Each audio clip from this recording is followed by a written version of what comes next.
Woodcutter.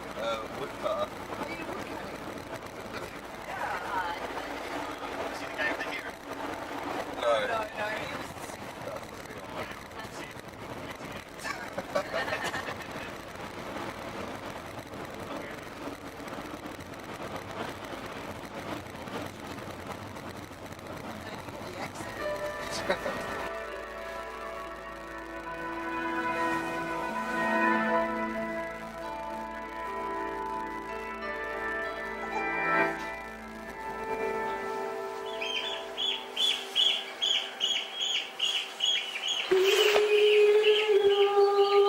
It is written that in the 6th century, St. Columba journeyed here to the banks of Loch Ness.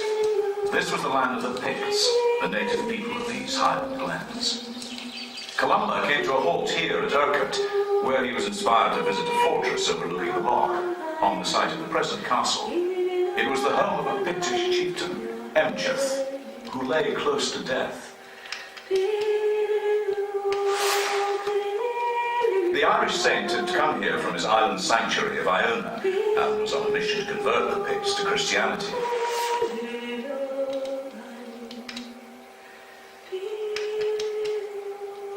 Emcheth, I have been summoned by the angels to tell you that your goodness has been noted by the God of the Christians. Hearing and believing the word of God preached to him by Columba, Emcheth was baptized. And enter into the hall of the Lord. Surrounded by his family, in peace, he departed from this world.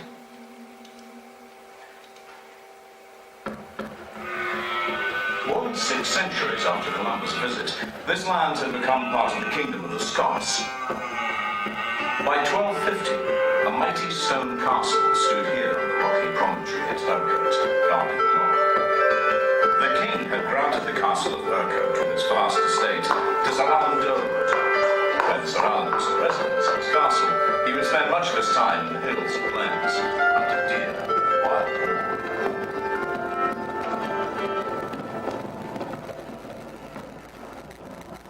Then disaster struck. At the end of the 13th century, Scotland was in crisis. The wolf was not the only hunter. Scotland itself became the prey. Edward, King of England, saw an opportunity to conquer the Scots. He put a puppet king, John Balliol, on the throne and planned to bring Scotland to its knees. In the spring of 1296, Edward invaded. He set his machines of war against Scotland. Mighty trebuchets pounded the walls of many Scottish castles, reducing them to rubble. Scotland lay at his mercy, its armies scattered, and its great castles captured. Urquhart and Columba.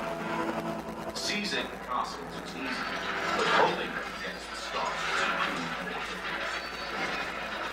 Within the year, Urquhart was once more in Scottish hands. For so long as 100 of us remain alive, we will never consent to subject ourselves to the domination of the English. It is not for glory, riches, or honor we fight, but for freedom alone, which no honest man will lose, but with his life. After 50 years of brutal war, the Scots were free from English domination.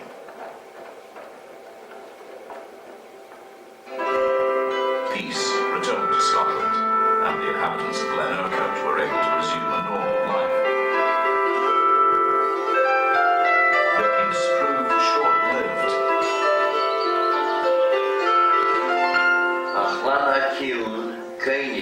From the west came the MacDonalds. Their ancestors were part Irish and part Norse. They had become the most powerful of the Highland clans. Their clan chief was the Lord of the Isles, but his ambitions went far beyond his island power base.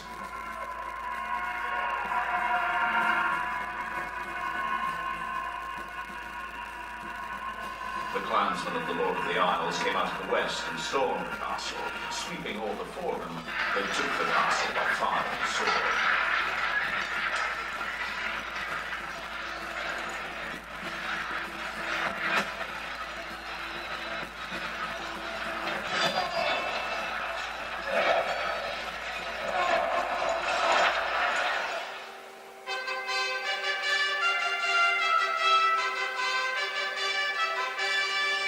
Lord of the Isles' thirst for power was a constant thorn in the side of the Scottish king, James IV.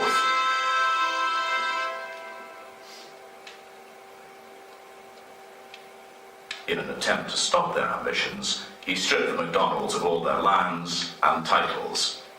He had other plans for the castle and lands of Urquhart.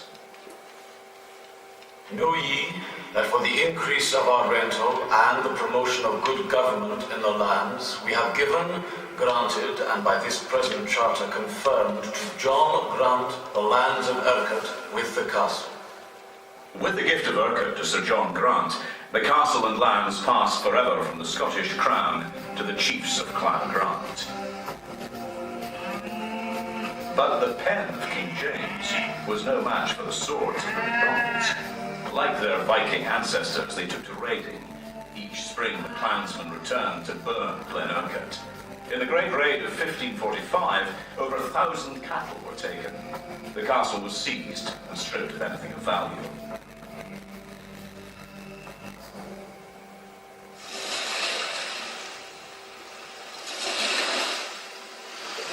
The Great Raid proved to be the last the castle inhabitants saw of the men from the west. In the peace that followed, the lairds of Grant set about the task of rebuilding their shattered castle. They built this stately tower that would serve as a suitable residence for this noble family.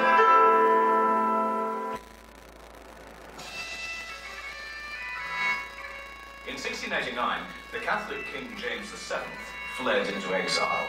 The Protestants, William of Orange and his Queen Mary, took the throne. The chiefs of Clan Grant threw in their lot behind the new sovereigns and garrisoned Urquhart in readiness for the coming fight. Before long, a force of Jacobites loyal to the exiled Stuart king appeared.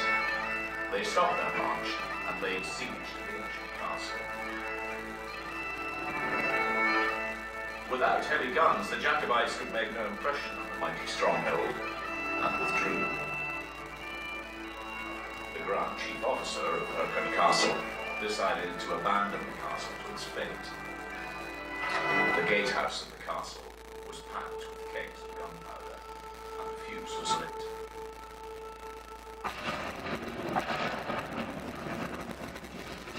A brief moment in time ended a story that had begun with Columbus' visit over 1,000 years earlier. This mighty castle, that was once the stronghold of kings and clan chiefs, was reduced to rubble.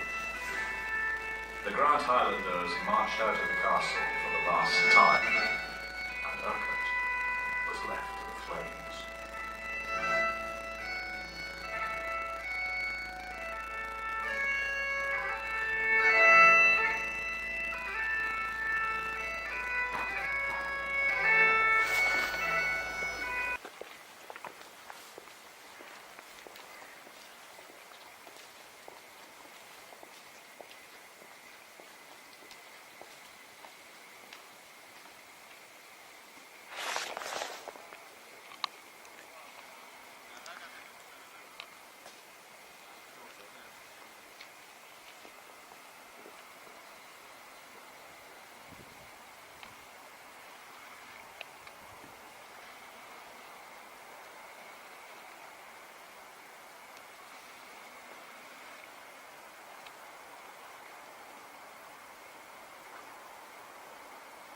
Castle, Loch Ness.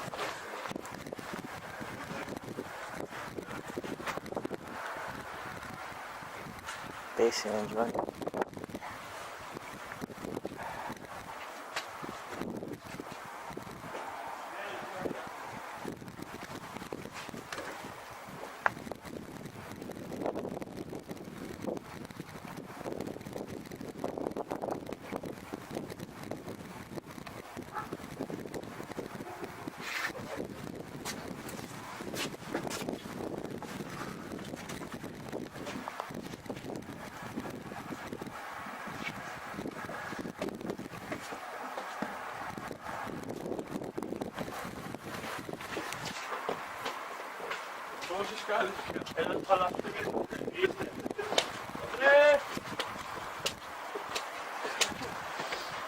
Yeah, they're very good. Pónganse εδώ, δεν πιστεύω.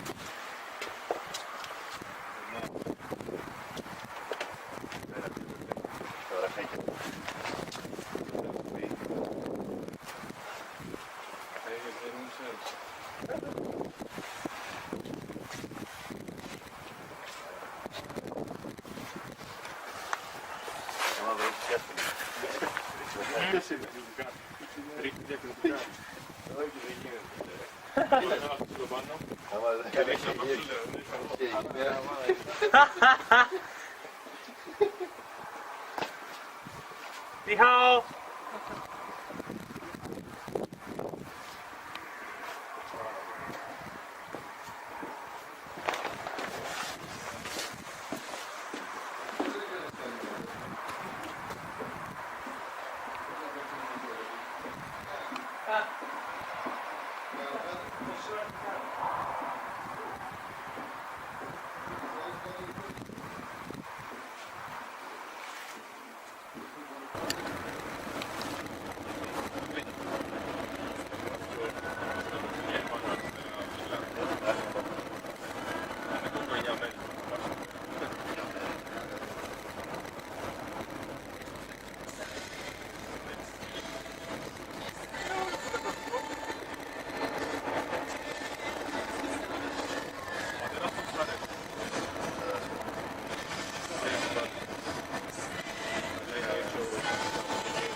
Looks like a movie set down there, doesn't it?